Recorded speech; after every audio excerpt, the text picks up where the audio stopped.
અને આ મારી ફર્સ્ટ પ્રેગ્નન્સી છે અને મારી આ જર્ની બહુ જ સારી રહી સનફ્લાવર સાથે. મારા ડૉક્ટર વિપાલીબેન ત્રિવેદી છે. મને કોઈ પણ તકલીફ નથી પડી અને મને એમને બહુ જ સારી રીતે દરેક પોઈન્ટે બહુ જ સારું ગાઈડન્સ આપ્યું છે.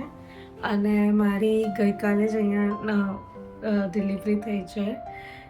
હું ને બેબી બંને બહુ જ મસ્ત છે અને અમને અહીંયાનો બહુ જ સારો એક્સપિરિયન્સ રહ્યો છે. સ્ટાફ બહુ સારું છે, હાઇજીન સરસ છે, ટાઈમે તમને તમારું જમવા કરવાનું પણ મળી જાય છે. And thank you so much.